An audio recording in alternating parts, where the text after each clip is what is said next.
nós pedimos a Deus que nos abençoe. Nós vamos retomar aqui o nosso estudo da primeira epístola de Paulo a Timóteo.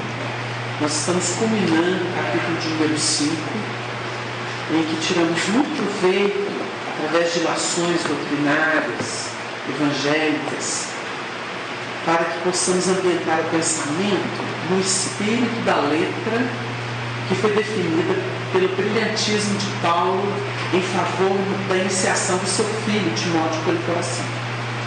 Então a gente observou, desde semanas pretéritas, sobre essa condição dos conselhos que ele dá a Timóteo, respeitando aqueles que são os mais experimentados, os mais, vamos dizer, autorizados no campo da vida, na administração da palavra, do ensino espiritual, mostrando para ele que a Escritura define que digno é o obreiro do seu salário e que não haveria desvio no sentido de privilegiar isso, aquilo, essa ou aquela pessoa em razão apenas de titulação.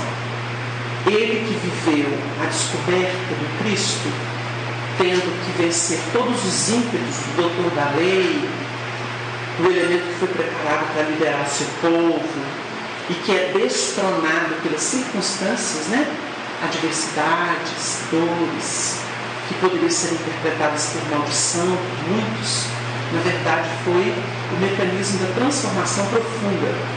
Então ele, dentro de uma missão assumida, sofrida, trabalhada exaustivamente, superando-se em cada trecho do caminho, ele então define para Timóteo que prometia e mostrava corresponder a esses investimentos. Então nós vimos aqui semana passada: aos que pecarem, repreende-os na presença de todos, para que também os outros tenham temor, a partir do versículo 20. Conjuro-te diante de Deus e do Senhor Jesus Cristo, dos anjos eleitos, que sem prevenção guardes estas coisas, nada fazendo com parcialidade. E a gente observou que o próprio Paulo, compreendendo essa mecânica evolutiva, ele define aqui para ele aquilo que ele tinha escrito numa outra epístola, O Cristo é a cabeça do varão, o varão a cabeça da mulher, porque nós temos que preservar o templo. A argumentação dele é essa. O templo é essa santidade, essa espiritualidade, essa iniciação no divino. Isso significa o nosso templo. A gente começa pelo templo de pedra, para poder atingir o templo interno, que é exatamente essa vibração de amor que se eleva da terra para o céu, como gratidão, como reconhecimento da paternidade divina. É todo um mecanismo de descoberta. A gente vai deixando as fórmulas e as formas para entrar nesse espírito glorioso, nesse espírito crístico. Porque Jesus viveu o Cristo, a proposta divina. E ele mostra Deus para todos os seres humanos. Então ele fez da sua vida uma messe de amor. A gente muito próximo de nós tivemos aqui o Chico Xavier. O Chico viveu na sua existência esse amor, dentro daquilo que ele dava conta, mas ele deu tudo. Jesus era espírito puro. Ele veio mostrar para a gente o que era Deus, e não se pejou de sacrifícios, porque eles não existem quando há. A gente pode virar para uma mãe e falar assim: mas você está fazendo isso até essa hora, mas você está pegando as suas últimas reservas, porque nem sempre o seu filho vai corresponder a essa confiança. Não importa, eu faço por amor, não me dói. A mãe não liga de não comer, ela vê o filho comer, ela está feliz, ela pode não comer. Então a gente nota que não é sacrifício, é amor. O amor sublima tudo. O amor dá a qualquer situação uma afeição extraordinária. Por isso a cruz do Cristo não é a maldição, mas a redenção. Então os símbolos de Jesus, tudo aquilo que ele enfrentou, tudo aquilo que ele passou, é a sublimação. Então nós tivemos até o quadro, né? Barrabás e o Cristo. O povo precisa de Barrabás, porque não está pronto para o Cristo. O meu reino não é neste mundo. E quando o povo escolhe Barrabás a Cristo, a Jesus, ele está coerente. Porque a vibração, o interesse, a estrutura psicológica, emocional é aquela. Barrabás era a imagem da necessidade do povo. O povo ainda precisa de ladrão, de corrupção, de vilania, de leviandade, de excessos. Porque, na verdade, isso está na alma. Ainda é aquilo que cultivamos. Por isso, Jesus define que o meu reino ainda não é deste mundo.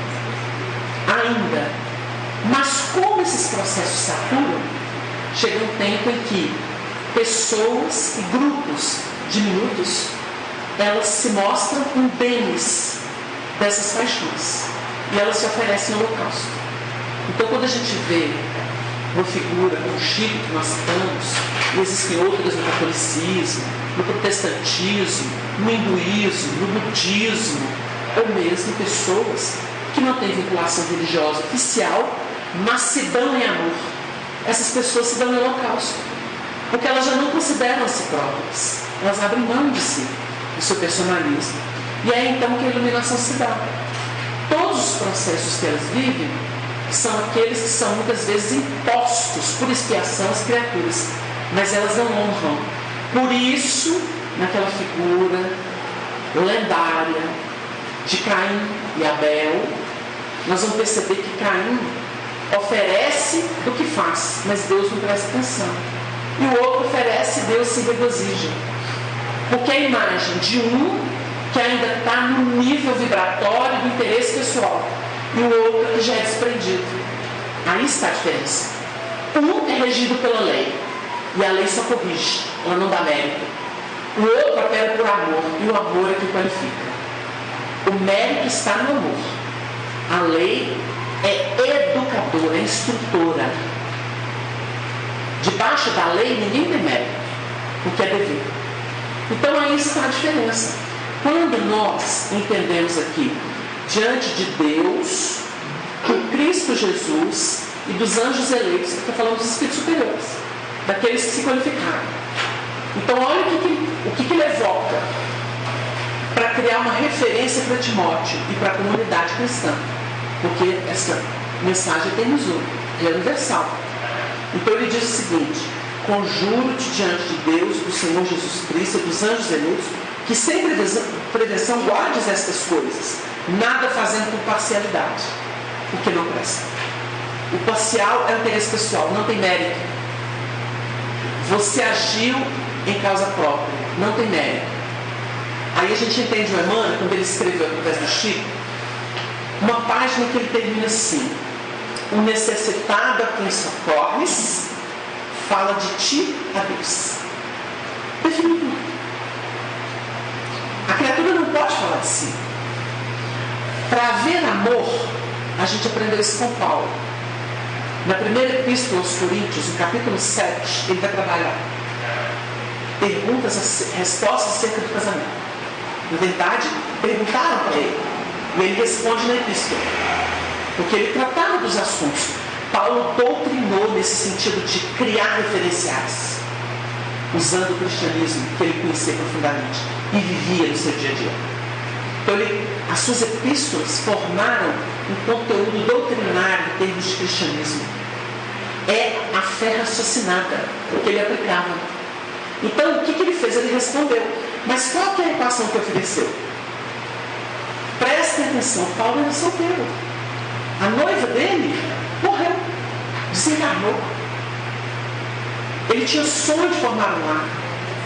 E era um homem que se guardava, segundo os registros históricos. Ele disse para a noiva dele: eu não te ofereço uma flor sem perfume. Porque ele se guardava desde a mais tenra mocidade, segundo registros espirituais. Era alguém preparado, esperando essa comunhão com o coração eleito. Não é um homem leviano. E, no entanto, ele não pôde formar um lar, mas deu a equação do lar, porque aprendeu no Evangelho. A mulher não tem poder sobre o seu próprio corpo, mas tem o marido. E o marido não tem poder sobre o seu próprio corpo, mas tem uma mulher. O que ele criou? O de cá cuida do de lá, o de lá cuida do de cá. Cadê egoísmo? Não existe. Egoísmo é culto de si. Então a gente observa o quanto é bonito, o quanto isso é transcendente. Nós não podemos cuidar de nós, porque uma relação em que cada um cuida de si é uma relação de conflito, briga de egos, é o que a gente chama de ver. Mas quando vem a renúncia, a humildade, quando vem a disposição de servir, aí acabou. Disposição de servir é muito mais do que ter um gestozinho aqui e ali, oferecendo um xícara de leite para um, uma cesta básica para o outro. Servir é uma disposição interna. Significa, cumpra-se em mim segundo a tua palavra, como Maria fez com a visita do anjo. Cumpra-se em mim segundo a tua palavra. Não importa as consequências, estou pronta para servir. Então, nós começamos a observar que quando ele diz nada fazendo por parcialidade, então a gente vê aquele mecanismo, né? A gente se pega nisso. É algo constrangedor, mas é aprendizado. Outro dia a gente ouviu de uma companheira de doutrina assim, muitos de nós despencamos de mundos melhores. Ela falou assim, uma coisa é estagiar no mundo superior e voltar, para poder sedimentar virtudes para conseguir voltar. Porque isso é enxertia, tá certo. A gente vai em um país, por exemplo, que tem mais organização do que o Brasil, vai lá, faz um intercâmbio, aprende coisas e volta para o Brasil. Para quê? Voltar para cá com um nível melhor, para atender de modo melhor aquilo que ainda está deficitário aqui. Este é o propósito educacional. Ninguém se qualifica para viver com os anjos. É para fazer a obra que tem que fazer. Aí está o mérito do indivíduo. Então, para o povo que fica cuspindo no Brasil, xingando o Brasil, xingando as pessoas que representam o Brasil, essas pessoas precisam entender seu papel. Porque o Evangelho mostra que uma Joana de Cusa tinha um marido corrupto, leviano, ligado ao poder temporal. O que ele fala para ela? É o mármore precioso que Deus te concedeu por você esculpir uma obra para ele. Não dá o que pensar? Quando ele entra na casa de um político que é Zaqueu, ele não pede nada, mas o Zaqueu oferece tudo que podia. O que ele chama ele? Bom servo. Faz menos. Agora, quando ele via o fariseu, que era o religioso tradicional da época, chamava ele de sepulcro caiado. Bonito por fora, caiado por fora, podre por dentro. Jesus não fez isso com o político, não. Ele fez com o religioso. Porque os religiosos não estão fazendo o seu papel. Estão incitando morte, perseguição, ódio, com campeonatos vaidosos. É para isso que a gente vê ao mundo. Me engana que eu gosto. Essas contas serão muito duras para quem conhece o Evangelho. Aquele que mais recebeu, mais lhe será pedido. Nós nos esquecemos muito facilmente disso. Então o André nos fala que quem ouviu uma semana de Evangelho tem roteiro para a vida toda. Agora não faz não para ver. Então uma coisa é conhecer lá no alto e vir para poder operar. A outra, quando o indivíduo já tem altas posições e despenca, e se quebra. Né? Fragilizou-se, deu um saudosismo nele, ele já estava lá há muito tempo, voltou a repetir façanhas que não deveria. Aí é complicado. Agora, no plano de aprendizado, é claro, a pessoa vai, recebe um toque, volta, opera, vai. Né? A gente viu isso acontecer com Alcione, né? Como Célia, no livro 50 anos depois, ela conhece todos os dissabores e era uma donzela que precisou se esconder na figura, na roupagem de um homem, para não ser escravizada, né? Sozinha, abandonada, na sua condição feminina. Passou por tudo. A gente costuma analisar quando no livro ela está naquele horto, né? A gente nota que o quadro dela é de profunda depressão. Profunda depressão. A prova foi tão difícil, tão amada. Ela era tão sozinha, uma donzelinha, que salvou a mãe de um crime que perpetraram contra o seu lar. Quando a gente lê aquilo, o heroísmo, a renúncia daquela criatura. Mas ela sai da terra, o Emmanuel fala, quando a gente lê, ele fala assim: se algum dia você precisar de consolo, apela para o Espírito de Célia. A Igreja Católica a canonizou, porque ele conheceu o seu heroísmo. Ela deixou um rastro de luz como cristã. Mas ela retorna no livro Renúncia, como auxílio, como um novo corpo. Não precisava, sabe onde é que ela estava? Em Sírios, trabalhando arte, música, para ajudar Jesus na terra. Mas vem para ajudar os que amava, apesar dos conselhos do seu orientador lá em Sírios. Minha filha, não faça loucura. Você vai para aquele mundo de sombras? Você não precisa disso não. Não vem. Por isso ele chama renúncia. E dá um show de renúncia. Para a gente poder entender que o apertozinho de uma existência, de dúvidas, de algumas, é ganho para a vida eterna. Então, isso é bom para a gente relativizar aqueles momentos que a gente acha que a palavra grosseira de alguém, o olhar frio de um outro alguém, ou a postura de mais alguém, é a morte para a gente. Não, é vida. É vida para quem sabe ler as lições que precisa aprender e fixar. É vida. Por dentro do coração. O que lamentamos é o despropósito de quem conhece tanto evangelho, fala tanta asneira, sair por aí como um pagão qualquer, dizimando pessoas e situações, no completo desrespeito a tudo e a todos, como se não conhecesse o mecanismo da evolução. Isso é um absurdo. Isso é a morte moral do indivíduo. É lamentável. Então a gente pensa, nessa hora, naquilo que o Chico gostava de contar e não era à toa que ele contava.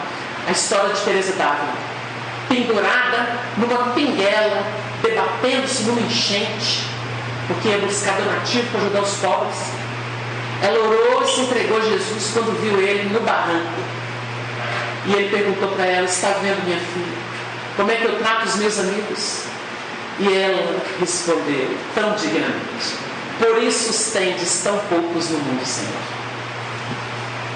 Isso é muito mais do que ilustração bonitinha. Isso é compreensão de que quem aceita o caminho, aceita martírios e sacrifícios.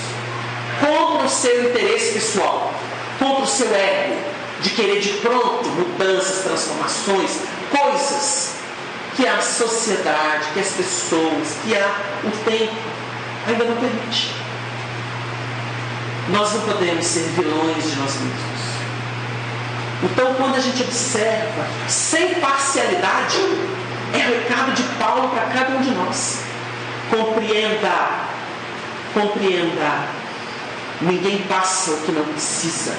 Ninguém sofre um processo sem necessidade. Tudo que viceja é porque Deus permitiu. A lei divina permitiu. Não for assim, não aconteceria. Não aconteceria. Então nós temos que entender aquilo que Paulo escreve: toda potestade vem de Deus, e respeitar. Agora, no plano pessoal, eu posso melhorar a minha vida, as minhas condições, com amor. Ninguém que bate tem êxito, só perde, porque a violência não ajuda em nada. Nunca ajudou, nunca ajudará.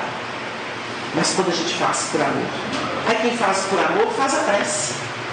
Não pode mudar o ambiente externo, mas eu faço a oração que vai induzir elementos, forças a criarem um novo caminho. Às vezes dentro daquele caos que a gente observa. A oração, sim. A minha postura digna, correta, cumpridora dos deveres. Isso muda tudo. Isso muda tudo. É acender uma luz em noite escura. É uma luzinha, mas alivia.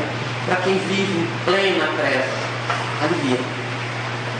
Então, não pode ter partidarismo. Não pode ser pelo interesse pessoal. E ele continua dizendo: A ninguém imponhas precipitadamente as mãos, nem participes dos pecados alheios. Conserva-te a ti mesmo puro. O que significa isso? Muito. Isso aqui é iniciação espiritual. Nós estamos trabalhando a verdadeira, a essencial iniciação espiritual. Tiramos a capa dos sistemas religiosos, e aqui nós temos a essência. A ninguém ponhas precipitadamente as mãos. Ninguém deve ser iniciado no divino sem estar preparado. Ninguém. Não obrigue ninguém a se converter. Porque os requisitos têm que nascer de dentro. Porque senão você está criando falso religioso, falso espiritualista. Não. Todo grande mestre espera os discípulos baterem suas portas e colocam metas para aferir sua vontade, se é realmente o que ele deseja. E fazem isso, sabe por quê? O que é divino, nunca se contamina. É o que a gente fala de doutrina. A doutrina espírita é impecável. Agora, o movimento é esforço de homens. Pode ter, vai apresentar problemas que são dos homens. Agora, a doutrina é impecável. Ela foi entregue com pureza. Então, o que a gente vai perceber? Que o elemento precisa tirar de dentro. Aí tem um texto de Paulo que o Chico Xavier amava e repetia de quando em vez. Ele diz assim: Deus corrige o que ama e açoita aquele que recebe por filho. Para quem sabe ler, um pingo é ler. Estilhaçar o ego é a missão de quem quer se iniciar em Deus. Estilhaçar o ego. Para isso existem dores. Muitas dores. Porque o que dói em nós é o ego. O ego que faz dor. É o amor próprio. Por que a humildade é importante e salvadora?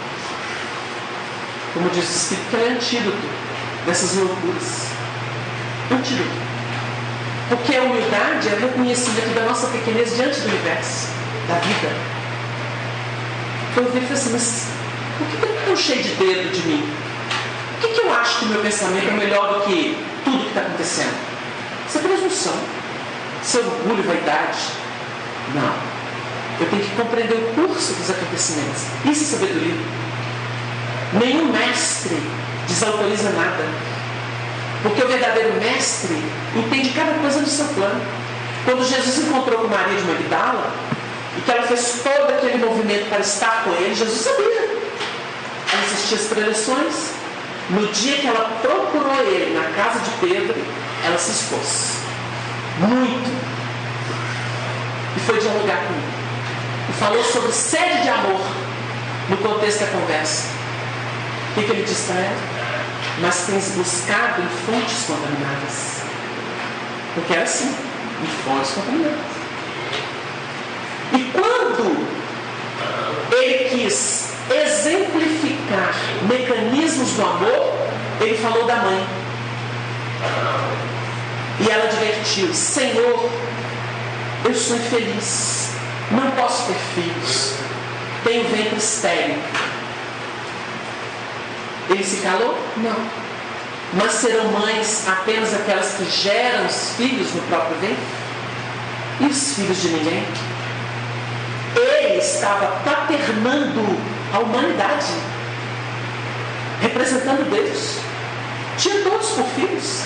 Filhos rebeldes, filhos levianos, filhos insensatos, filhos endurecidos, filhos mais ou menos preparados. Preparados mesmo são os anjos que davam cobertura para ele. Que aqui na terra é tão verdade isso, que os religiosos da tradição caíram no conceito dele quando ele viu um pagão, um romano, o centurião, chegar diante dele e dizer, dar uma aula de fé raciocinada: eu sou uma de autoridade. Ele era um centurião, tinha 100 homens sob o seu comando. Eu sou uma de autoridade e sei que basta uma ordem tua, que o meu servo será curado lá no meu terreiro. Isso é verso. Então ele exalta. Nem em Israel eu vi tamanha fé. Ou seja, os religiosos tradicionais não deram conta daquilo que um pagão fez. Então vocês acham que tinha gente preparada? O Nicodemos vai ter coelho de noite. Ele dá uma aula de reencarnação, nascer da água do Espírito. O cara ainda fala, mas como é que pode um homem grande voltar para o ventre da sua mãe? Aí ele responde, se eu estou te falando de coisas da terra e você não entende, sendo mestre em Israel, e se eu te falar das coisas celestes? Não dá conta não, gente. Então é esse quadro que o Evangelho mostra, onde nós estamos vivendo. Então eu preciso que a gente entenda que não pode fazer o trabalho precipitadamente. A gente vê muita gente laçando assim, fazendo proselitismo. O que Kardec explicou? O Espiritismo não faz proselitismo. Porque tem que ter maturidade do senso moral para compreender o que ele revela. Isso não é na bacia das almas, aí no desespero. Não. Tem que ir para a esquina cantar, obrigar as pessoas. Não. Tem que ter amadurecimento do senso moral para compreender os temas profundos que são apresentados. Revela-se leis que regem o universo no campo moral e que atingem o campo material, que as leis são as mesmas. Para o indivíduo entender essa mecânica evolutiva, tem que estar pronto. Agora, não significa academicismo. Não significa. Nós estamos falando aqui de amadurecimento moral. Porque é uma linguagem que às vezes o catedrático não consegue falar. Mas o lavrador fala. É surpreendente. Porque ele vai ter uma sensibilidade para compreender as coisas, os meandros da vida. Geralmente são eles que dão as aulas. Porque os grandes mestres são mestres de vida, não de ciências transitórias. Estes são legítimos. Então não imponhas precipitadamente as mãos, nem participes dos pecados alheios. Uma coisa é compreender a fragilidade, a outra coisa é fazer igual. Se tem um monte de gente jogando pedra em uma adúltera, eu também vou julgar? Compreendendo, sabendo o que eu sei? Tendo refletido e estudado, aquele que estivesse em pecado atira a primeira pedra? Eu posso jogar uma pedra? Eu posso virar e falar que uma pessoa é ladra?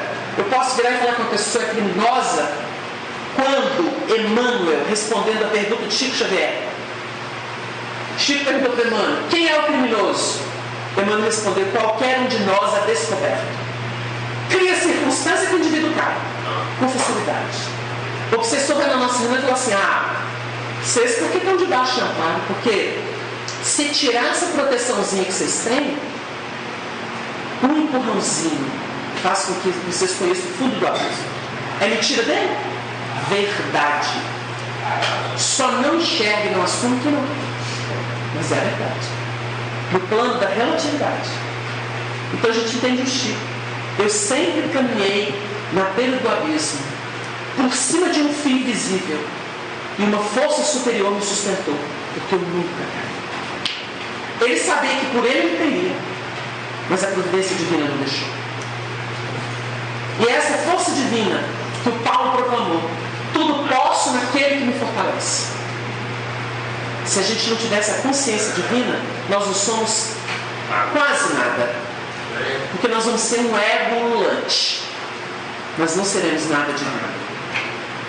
Então, não participes dos pecados alheios. Conserva-te a ti mesmo puro, porque esse é o dever pessoal. O que é estar puro, gente? É ter preconceito? Não. É dizer assim, posso. Você não quer fazer? Posso, poderia, mas não devo. Eu estou vivendo experiências em outro nível e eu gostaria de consolidá-las. Só por isso. Sabe o que é isso? Seleção. Tudo me é lícito, mas nem tudo me convém. Tudo me é lícito, mas nem tudo edifica. Seleção. É preconceito? Não. Cada um dará conta de si mesmo a Deus. Define o Evangelho. Se eu não fizer por mim, mamãe, papai, tio, amigo, amor, namorado, namorada, Ninguém. Não é por aí. Eu respondo por mim, mas não respondo nem pela minha mãe. Eu posso amar profundamente, não respondo por ela. Cada um dará conta de si mesmo de nós. Então é bom que a gente pare das metralhadoras para atingir o alvo alheio, porque nós estamos na mira de muitos. Temos que ter muito cuidado ao julgar pessoas e situações. Muito cuidado. Esse é o grande crime que nós cometemos habitualmente. É melhor silenciar em paz. Como diz Emmanuel, espera por Deus. Que o Senhor nos abençoe e nos ilumine. Nosso tempo se foi. Muito bem, gente, nós vamos caminhando para o encerramento da nossa reunião. Vamos ouvir as páginas que foram psicografadas. Recomeço. Meus irmãos, que as bênçãos de nosso Senhor Jesus Cristo nos alcancem, trazendo reconforto e segurança aos nossos corações. O tempo é sempre prodigioso por sua capacidade de nos ordenar pensamentos e emoções. Por ele surgem-nos as respostas, o consolo e a renovação de nossos sentidos frente a tudo que se nos tornou aflições e desafios, provas e resgates. O nosso mundo terreno tem vivenciado muitas experiências, às vezes através de propostas que se chocam, como noticiar complexa reforma de concepções e comportamentos, o que para muitos observadores sugere o fim dos tempos, ou verdadeiro apocalipse, consoante sua interpretação das profecias e dos textos sagrados. No entanto, nós, os que estudamos com Jesus e Allan Kardec os processos de evolução da humanidade terreal, concluímos pelo quadro da transição geral, a estabelecer reajustes imprescindíveis e novas bases para o progresso global. E dizemos isso por reconhecer as transformações ocorridas noutras épocas, remotas ou mais próximas, ensejando ao curso da vida aquela correnteza mais dinâmica e até mais saudável, por efeito de depurações levadas a cabo por circunstâncias inesperadas e tidas por maldição no primeiro momento. O nosso Brasil segue, nesse sentido, a sua rota de depuração e testemunhos, visando ao progresso social e moral, que se conjugam aqui de modo admirável por reconhecermos todos a ascendência do Evangelho de Jesus sobre nossa cultura e através de nossos esforços, em todas as interpretações religiosas que em nosso solo florescem por bênção de Deus. Mas se como família brasileira experimentamos nossas provas e nossas conquistas, devemos nos ocupar com nossos lares de modo consciente e cristão, para que a nação não sofra os desvios que renegamos e jamais desejaríamos ver em contexto político, econômico e social. No lar, onde as virtudes da Boa Nova tornam-se imprescindíveis, somos requisitados por balizas e por vigas de sustentação, a fim de que as experiências definidas pela consanguinidade sejam do mais alto quilate moral, salvaguardando os elementos que a nós se conjugam, das depressões e dos ódios, das revoltas e das antipatias, que sempre e invariavelmente fomentam as violências, os suicídios, os homicídios, as traições, vinganças e todas as leviandades que denigrem a condição espiritual de cônjuges, de filhos e filhas, de familiares outros. A humildade é sempre o antídoto da loucura e a renúncia o caminho da paz que erradica as guerras personalistas. Somos uma nação fadada a levantar no Brasil a flâmula da fraternidade universal. Formamos uma grande família, um grande povo que carrega a missão de vivenciar, tanto quanto possível, as lições de Jesus, tendo em vista a substanciosa e imaterial melhoria do mundo, porque os valores da consciência, meus amigos, são os eternos tesouros dos espíritos que se corporificam para então testemunharem esses valores. Carregamos todos marcas que podem se apresentar como chagas dolorosas, herdadas de ações e reações de nosso passado, mas todas elas, cicatrizadas ou não, podem ser curadas ou valorizadas à luz da mensagem do Senhor, sob a orientação sábia e generosa dos bons espíritos. Daí, o convite do tempo, por esse sistema adotado pela administração de parcela significativa dos povos do globo, a propor a cada coração um recomeço, em novas bases, com novo ânimo, sob a claridade de fecunda esperança. É muito importante para a nossa comunidade cristã e espírita compreender que somos parte ativa de um sublime projeto de Jesus, o de transformar o Brasil em terra dadivosa para os corações exauridos em todos os climas do planeta. Nesse sentido, a correção pessoal, a responsabilidade impressa a tudo que se faz, a abertura de coração para perdoar e acolher, a disposição permanente de servir e cooperar, tudo isso a partir do lar que a providência nos concedeu, passando pelo exercício profissional, cidadão, atingindo os campos abençoados da fé religiosa, será capaz de salvaguardar e dar fôlego à missão brasileira diante do mundo que sofre. A vida, meus irmãos, alcança o verme que se move no charco e atinge o infinito dos sóis que desconhecemos. Valorizemo-lo através de nossa devoção ao bem. Há inimaginável solidariedade entre tudo que existe, porque as forças do universo são correntes de vida a definirem condições as mais diversas para o progresso dos seres. Só o amor é nossa definitiva identidade. Que possamos cultivá-lo no solo fértil da vida que nasce de Deus. Que Jesus nos ampare e nos encontre dispostos a servir ao seu Evangelho de redenção. O irmão e menor servidor, Chico Xavier.